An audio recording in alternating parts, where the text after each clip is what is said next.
Olá, estamos mais uma vez no Rodrigo Silva Arqueologia, o nosso encontro semanal para o nosso bate-papo, o nosso vídeo, e estamos quase chegando a 700 mil inscritos no canal. Se você ajudar a divulgar esse vídeo, a gente atinge essa meta rapidinho. Então, se você não é inscrito ainda no canal, se inscreva. Não esqueça de ativar o sininho de notificações para você ser sempre lembrado que tem vídeo novo postado. E também, se gostar, deixe o seu like. Isso ajuda a dar mais visibilidade do canal no YouTube e outras pessoas começam a conhecer esse conteúdo, tá bem? E hoje eu resolvi fazer uma coisa diferente. Você sabe que devido à pandemia, eu mudei um pouquinho o formato, comecei a gravar mais vídeos sobre sociologia, política, filosofia, falamos também alguma coisa sobre a teologia, fizemos alguns assuntos um pouco mais variados e parece que o pessoal está gostando, vejo pelos likes, pelo número de visualizações, mas visualizando o celular, eu percebi que há pelo menos um grupo de vídeos que eu tinha gravado em Jerusalém e nunca postei. É porque entrou a pandemia, eu gravava muitos vídeos em Israel, ou não só em Israel, no Egito também, às vezes na Capadócia, na Turquia, na Grécia, só que só esse ano tive que cancelar umas 4 viagens para o Oriente Médio. Mas só que olhando ali no celular eu vi que tem alguns vídeos inéditos que nunca foram postados. Então nós juntamos alguns deles que eram pequenininhos e fizemos um vídeo inteiro falando, desta vez, sobre o Templo de Jerusalém. As pessoas fazem muita pergunta sobre o templo. Por exemplo, não havia tantas fontes de água em Jerusalém. Israel é um país considerado um país desértico em várias partes. Não tem água em abundância como o Brasil, como a floresta amazônica, por exemplo. Então, como é que eles pegavam na época de Jesus no templo para ter água em abundância, para lavar os animais, para colocar na pia, para lavar as coisas do templo, para que as pessoas pudessem fazer o banho de purificação? Então você vai descobrir hoje, porque eu gravei ali no subterrâneo. Hoje é um subterrâneo que você vai ver os alicerces do templo. Você vai conhecer, por exemplo, o processo de construção civil na época de Herodes. Você vai ver construção que começou e parou, talvez por falta de recursos públicos. Você vai ver a rua do templo, onde Jesus quase certamente passou por ali. Eu posso dizer quase 100% a chance disso ter acontecido. Ou seja, são muitas informações importantes. Por exemplo, o lugar mais próximo que eu posso chegar hoje do antigo Santo dos Santos do Templo de Jerusalém. Aí muita informação gravada ali. Então, assista. E eu espero que você goste desse conteúdo e, repito, se gostar, deixa o seu like. Isso ajuda o canal. Um grande abraço. Curta. Quero mostrar um lugar que eu nunca filmei aqui no canal para você. Nós estamos no subsolo da cidade de Jerusalém, subsolo hoje, mas para você ver como é que era no tempo de Jesus. Você está escutando esse barulho de água caindo? Vou explicar cada um desses elementos para você e o que eles tinham a ver com a época de Jesus. Como tem muita coisa para mostrar aqui, eu vou mostrando aos poucos assim, depois nós vamos juntando os vídeos e se ficar legal a gente faz até em duas etapas, alguma coisa assim, tá bem? Então vamos começar. O que você está vendo aqui? Um teto, gotejamento, água aqui embaixo, uma piscina. O que é tudo isso? Imagine, Jerusalém na época de Jesus, alguns calculam que tinha em torno de 36 a 40 mil habitantes, outros falam até de 70 mil habitantes. E na época da Páscoa, esse número quintuplicava. Todas as festas religiosas, a Páscoa, o Pentecoste, a festa dos tabernáculos. Imagina, Jerusalém ficava cercado de pessoas, peregrinos de todos os lados. E bem à minha frente aqui ficava o templo. Agora imagina, o templo, nós estamos exatamente no templo, monte, onde ficava o templo de Jerusalém. Agora, para fazer sacrifício todos os dias, e milhares de sacrifícios durante a Páscoa, eles precisavam de água para limpar todo o templo. Agora, não há muitas fontes aqui na cidade de Jerusalém. Você tem a fonte do Gihon, mas fica lá embaixo. Então, como eles faziam? Aproveitavam água de chuva. Aqui embaixo, essa piscina que você está vendo aqui, aliás, se olhar, acho que dá até para ver algumas colunas ali. Isso aqui na época de Herodes o Grande, aquele que matou as criancinhas em Jerusalém. Isso aqui foi construído para armazenar água de chuva. Aí o que aconteceu? Na época de Herodes, isso aqui ficava a céu aberto. A chuva caía, colecionavam a água aqui, guardavam a água aqui. Isso aqui virava uma verdadeira piscina, uma cisterna. Essa água também era drenada para o templo, e com essa água de chuva eles lavavam as ovelhas, eles limpavam o local ali. Existia também a piscina de Betesda, que fica logo aqui atrás, que também fazia parte disso, tá bom? Isso aqui faz parte do complexo que vai dar na piscina de Betesda. Atrás de mim, à minha esquerda, ficaria no topo, não dá para ver hoje mais porque não existe, a Fortaleza Antônia. E o tanque de Betesda, onde Jesus fez a cura do paralítico, bem aqui, isso aqui faz parte daquele complexo. Então você tinha esta piscina de armazenamento de água de chuva, água que eles usavam durante todo o ano, até vir a próxima estação chuvosa. E depois da época de Herodes, o que aconteceu nessa fortaleza? Tudo isso aqui foi destruído. Os romanos chegaram depois e resolveram construir em cima de Jerusalém uma outra cidade. Mas aqui havia piscina e os romanos também queriam aproveitar a água da piscina. Então o que os romanos fizeram? Se você olhar até aqui, vou mostrar para você, aqui você tem ainda restos da parede original da época de Herodes. E esses arcos aqui eram da época de Herodes, porque a piscina vinha aqui e ela tinha comunicação para o outro lado. Mas os romanos vieram e acima da parede de Herodes construíram esse teto aqui que você está vendo. Se você observar, o teto tem alguns buracos para captar a água de chuva. E acima disso aqui, construíram uma praça. Aí foi da época de Adriano, estou falando do 2º século depois de Cristo. Tá bem? Então aqui você tem a piscina da época de Herodes, os arcos que Herodes fez aqui embaixo para comunicar a água dessa piscina com todos os drenos que iam levar essa água até o santuário. E depois, 200 anos depois, ou cerca do ano 135 depois de Cristo, vem Adriano e manda reconstruir por cima uma praça. Então faz esse teto romano e acima aqui abre uma praça. E os buracos são mantidos para continuar captando água para a então cidade que era chamada de Aelia Capitolina, porque os romanos mudaram o nome de Jerusalém para Aelia Capitolina. Agora, num próximo vídeo, eu quero mostrar para você o lugar por onde a água passava. E olha curioso, tem um peixinho, eu estou vendo ali, a pena que eu não sei se o celular vai mostrar, atrás ali está passando um peixe, atrás dessa coluna aqui, o peixe está vindo. Olha que interessante. Na verdade, eu confesso para vocês que nem eu sabia que tinha peixe aqui, um peixe isolado, solitário. É lógico que na época de Herodes não havia peixe aqui. Talvez esses peixes para limpar limo, eu acho que eles são peixinhos realmente, olha lá, pelo jeito ele está na pedra ali, são peixinhos para limpar o limo das pedras aqui. Vai lá, peixinho. Agora, é fantástico poder ver esse peixinho aqui, as águas e as estruturas da Jerusalém do tempo de Jesus. Eu vou gravar alguns vídeos mostrando isso aqui e fazendo a correlação com aqueles dias que tiveram o privilégio de ver o Salvador andando nessa terra.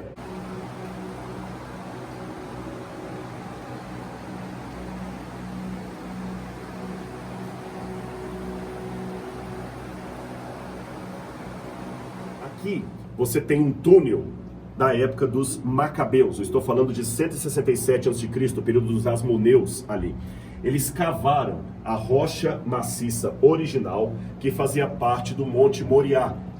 Você nota que eles cavaram, essa parte escura aqui é limo, são organismos que acabam ficando aqui. Eles fizeram todo o corte da rocha, por qual função? Porque eles tinham que colocar água no templo. E esse aqui é o monte do templo. O templo ficava atrás aqui de mim, mais ou menos à esquerda aqui, mais à frente onde eu estou. Então eles precisavam de água de chuva. No vídeo anterior, da semana passada, eu mostrei a piscina que Herodes mandou construir para captar água da chuva e que fazia parte do complexo de Betesda. Hoje eu mostro o local por onde essa água acabava escoando. Então aqui eles faziam todo o corte da pedra. Imagino que dava muito trabalho, porque apesar de ser uma rocha macia, calcário, mesmo assim, imagina cortar tudo isso. Temos um pouco de cimento moderno aqui, e a água vinha por esse piso aqui, por baixo, um pouco mais abaixo onde nós estamos, e lá em cima você vê que eles pegaram pedras cortadas e fizeram um telhado, tá bem? Para proteger realmente a água que escoava aqui de qualquer sujeira que caísse ou qualquer coisa parecida. A água vinha por aqui e ela seguia até o local do templo. Eu vou mostrar para você aqui algumas coisas curiosas da engenharia da época, do que eles faziam. Gente, isso aqui, nós estamos falando de metros e metros de corredor bem comprido. E era um lugar assim bem íngreme, onde a água passava. Agora a água vinha até aqui, e aqui também você tinha um outro lugar onde a água escoava. Agora aqui você já começa um outro tipo de construção, um outro tipo de situação. Veja bem que as pedras já mudaram aqui o formato.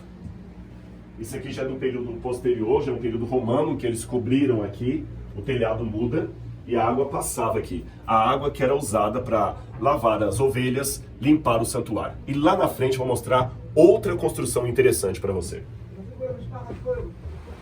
Então, gente, continuando a explicação, se acontecer de passar alguém aqui, não preocupe, viu? Porque aqui é um corredor, está sempre passando pessoas que agora eles abriram esse lugar aqui para visitação. Aqui nós temos outra pedreira da época de Herodes, onde eles tiravam as pedras aqui para construírem o templo e tudo que acontecia lá. Então você ainda tem alguns cortes aqui, estão vendo? De pedras, e ali até um modelo de como é que seria feito na época o corte das pedras da cidade. Mas vem comigo que eu tenho mais coisa para mostrar para vocês ainda na frente. Bom, agora que eu mostrei a pedreira, mostrei o caminho que foi feito na época dos asmoneus para o fluxo da água, você lembra? Agora aqui, esta parte já é da época de Herodes. O piso onde eu estou aqui é original da época de Jesus. Ou seja, uma grande chance matemática, eu diria acima de 90% de Jesus ter pisado nesse chão aqui.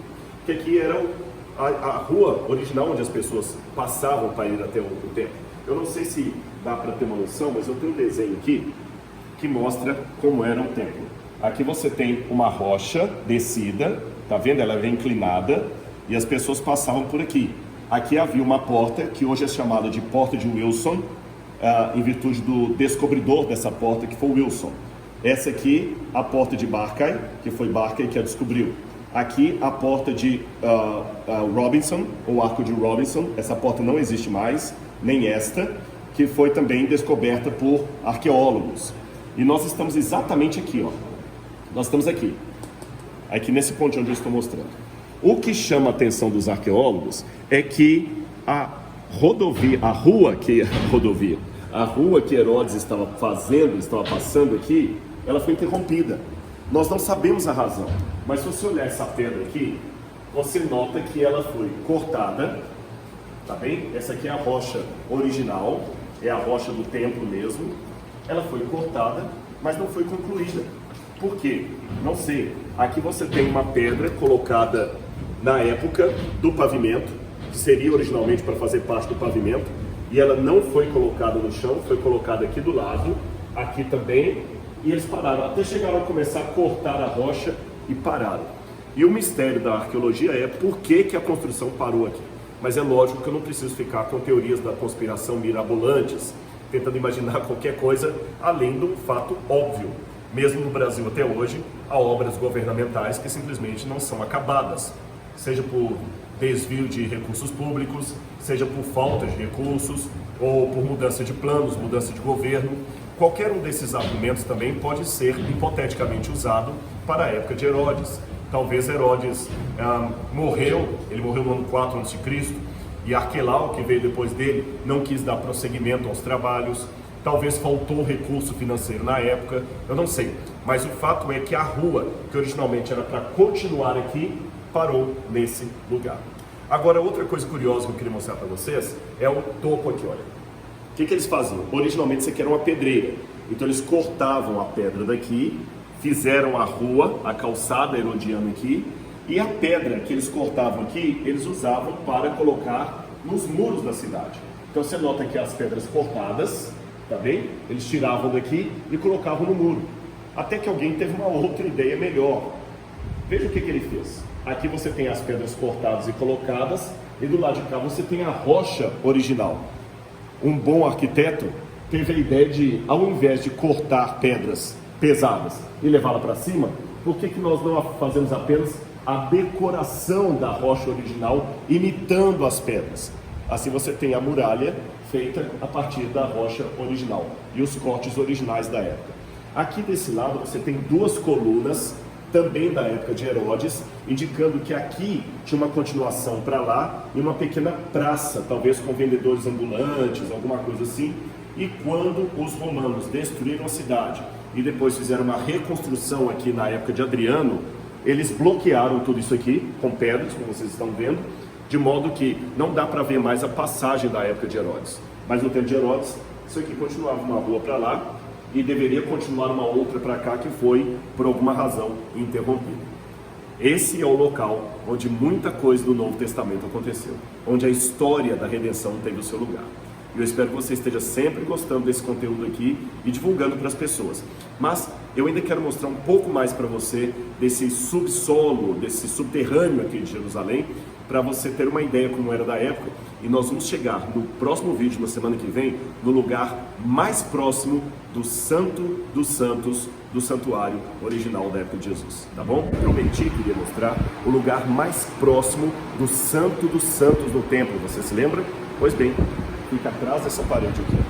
Eu sei que você talvez pode até se decepcionar um pouco, mas lembre-se que o templo foi destruído pelos romanos nos anos 70 e depois os muçulmanos chegaram aqui no 7º século depois de Cristo, construíram o Domo da Rocha, a Mesquita de Al-Aqsa, e hoje toda a esplanada do templo está com monumentos muçulmanos.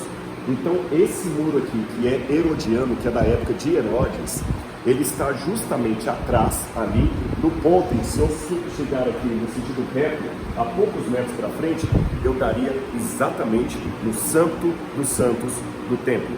Por isso que muitos judeus vêm orar aqui, tá bom? É possível você ver ali à frente tem uma senhora orando, você vai poder ver, ela está fazendo as orações dela. É comum as pessoas virem e fazerem oração aqui. Agora, olha que interessante, nos vídeos anteriores eu mostrei o caminho herodiano. Olha como é que nós estamos hoje acima do nível da época, porque lembra que eu mostrei para vocês que o caminho vinha inclinado descendo. Olha aqui para baixo, quantos metros nós temos aí abaixo, desde o chão herodiano até hoje. Ou seja, na época de Jesus as pessoas ainda tinham que andar um pouco mais abaixo, isso aqui ficava muito acima, e logo mais aqui havia o templo. Eu tenho aqui um desenho que eu vou pegar para vocês, que ele vai ilustrar. Eu já mostrei esse desenho no vídeo anterior e eu vou mostrá-lo novamente aqui. Deixa eu ver se aqui está claro. Está dando para ver aqui? Muito bem. O que acontece? Eu havia mostrado para vocês que nós temos a rua herodiana, que vem descendo até aqui.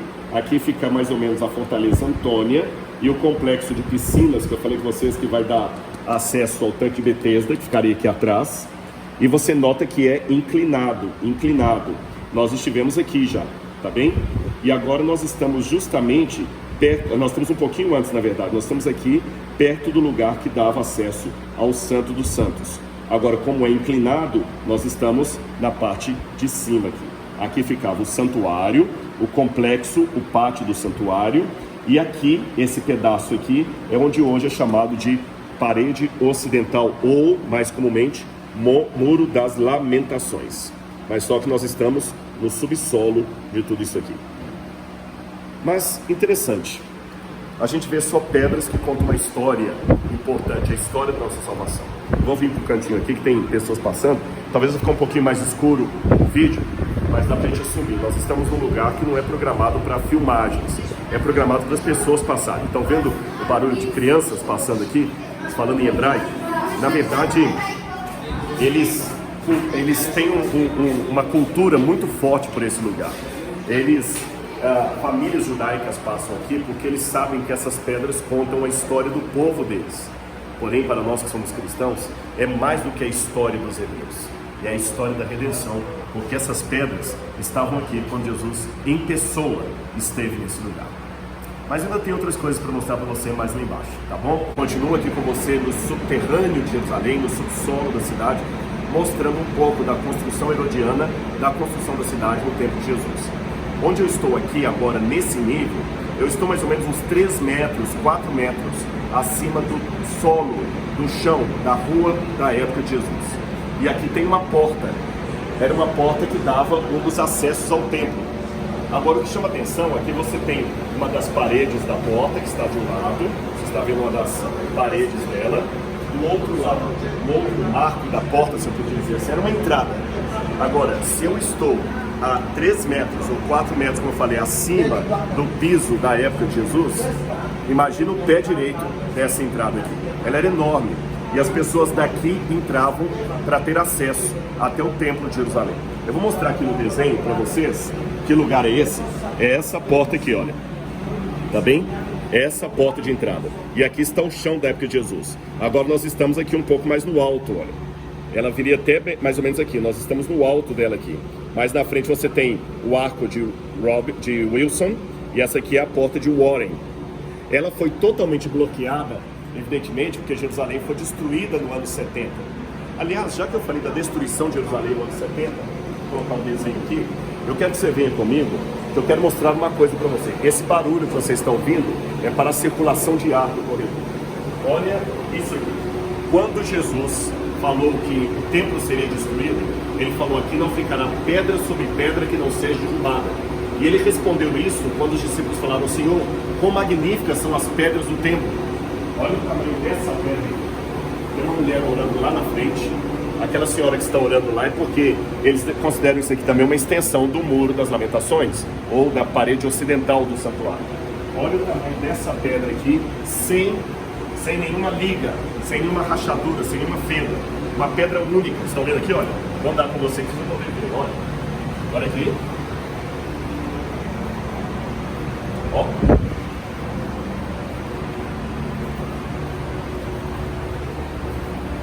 Até aqui. Veja o tamanho dessa pedra, enorme. Você achou grande? Eu tenho uma maior para mostrar para você. Olha aqui. Começando daqui, olha o tamanho dessa pedra sem emenda. Não, essa aqui é pequena. Essa aqui é sem emenda. Vamos aqui então começar? Olha.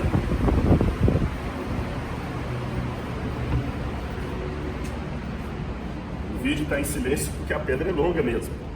Ó. Não tem emenda nenhuma, desde o começo até aqui.